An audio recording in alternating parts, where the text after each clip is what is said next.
السلام علیکم۔ امید کرتی ہوں کہ اللہ پاک کی رحمتیں برکتیں آپ پر برس رہی ہوں گی۔ آج کا میرا ٹاپک ہے کہ قرآن پاک کی تلاوت کیسے کی جائے۔ قرآن مجید ایک بہت پاورفل کتاب ہے جسے اللہ پاک نے خاص الخاص جو ہے وہ امت محمد صلی اللہ علیہ وسلم کے لیے اتارا ہے۔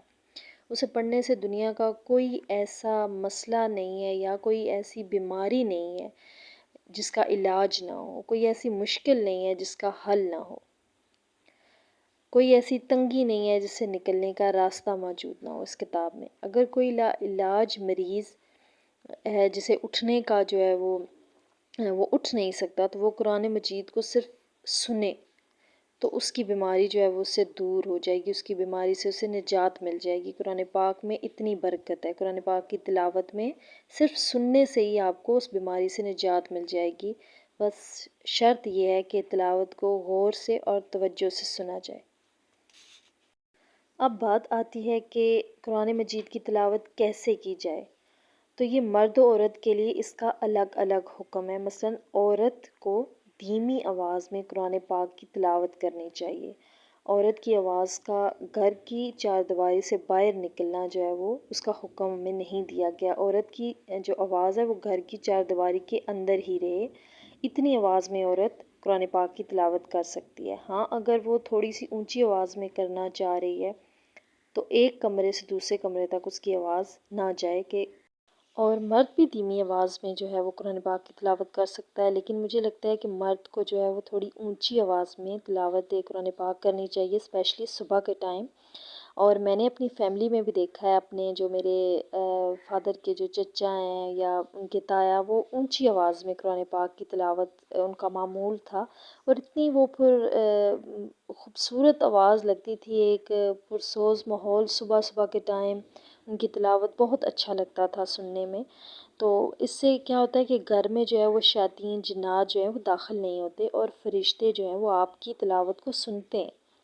گھر میں خیر و برکت ہوتی ہے مرد کی اونچی آواز میں جو ہے وہ تلاوت کرنے سے، اور آپ کی ہر خیر و شر سے جو ہے وہ حفاظت ہوتی ہے۔ اور گھر کا اگر سربراہ جو ہے وہ اونچی آواز میں اسپیشلی صبح کے ٹائم قرآن پاک کی تلاوت کریں تو اس سے بھی اور زیادہ جو ہے وہ برکتیں نازل ہوتی ہیں گھر میں۔ لیکن بہرحال یہ بھی بہت ضروری ہے کہ آپ کی اونچی آواز سے جو ہے وہ گھر کے افراد یا پھر جو ہے وہ آس پڑوس کے جو لوگ ہیں ان کو تکلیف نہ ہو، اور کوئی آپ کی تلاوت سے جو ہے اس کی نیند جو ہے نہ خراب ہو، یا اس کی نیند میں خلل نہ پیدا ہو، یا کوئی اور کام کر رہا ہے تو اس کے کام میں خلل نہ پیدا ہو۔ بہرحال آپ کو اس کا بھی خیال رکھنا ضروری ہے۔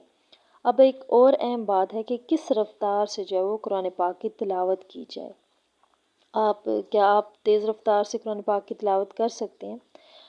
تو اس سے کیا ہوتا ہے کہ کم ٹائم میں انسان جو ہے وہ زیادہ قرآن پاک کی تلاوت کر سکتا ہے، لیکن اس بات کا جو ہے وہ اس میں بھی ہمیں دھیان رکھنا چاہیے کہ تیز تلاوت کرتے ہوئے الفاظ غلط نہ پڑیں۔ عموماً ایسا ہوتا ہے کہ ہم تیز تیز تلاوت کر رہے ہوتے ہیں اور ہمارے سمجھ میں جو ہیں وہ الفاظ نہیں آ رہے ہوتے۔ بعض دفعہ قرآن خوانی میں کئی عورتیں جاتی ہیں تو تیز تیز پڑھتی ہیں، انہیں پیچھے بھی دھیان ہوتا ہے کہ پیچھے گھر کا کام کرنا ہے یا بچے آ جائیں گے، تو وہ تیز تیز تلفظ ادا کر رہی ہوتی ہیں، اس بات کو دھیان میں لائے بغیر کہ کیا وہ تلفظ صحیح پڑھ رہی ہیں۔ اس طرح پتہ ہے آپ کو کہ جب آپ کسی تلفظ کو تیز رفتار میں پڑھتے ہیں نا تو پھر ان کا جو ہے نا وہ معنی جو ہے وہ الٹ ہو جاتا ہے۔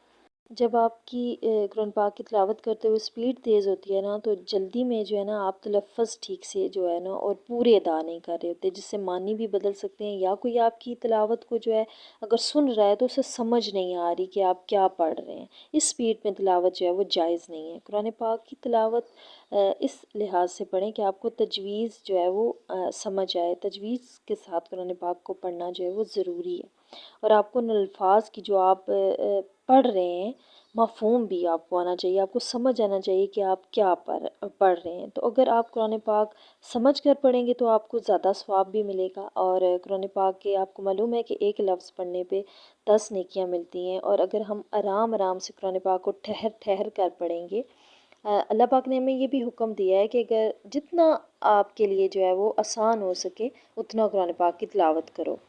اب جس طرح نمازیں ہمارے اوپر فرض ہیں 5 ہم نے پڑھنی ہے، اس طرح قرآن پاک ہمارے لیے کوئی اس کا نہیں ہے ٹائم اسپیسیفک کہ جس میں ہم نے پڑھنا ہے۔ بس ہمیں اللہ پاک نے یہ حکم دیا ہے کہ ڈیلی قرآن پاک کی تلاوت کرو، چاہے تم ایک رکوع ہی پڑھو، لیکن ٹھہر ٹھہر کے پڑھو، اس کو سمجھ کے پڑھو، تو اس کا ثواب جو ہے وہ زیادہ ملتا ہے۔ قرآن پاک سے ہمارے گھر میں جو ہے وہ برکتیں آتی ہیں، اور امید کرتی ہوں کہ آج کی ویڈیو، آج کا ٹاپک آپ کے لیے ہیلپ فل رہا ہو۔ اگر میری ویڈیو آپ کو ذرا سی بھی اچھی لگے تو پلیز میری موٹیویشن کے لیے میری ویڈیو کو لائک اور میرے چینل کو سبسکرائب کر دو۔ میں اسی طرح آپ کے لیے پیاری پیاری سی ویڈیو لے کے آتی رہوں گی۔ تب تک کے لیے اپنا خیال رکھو۔ اللہ حافظ، جزاک اللہ۔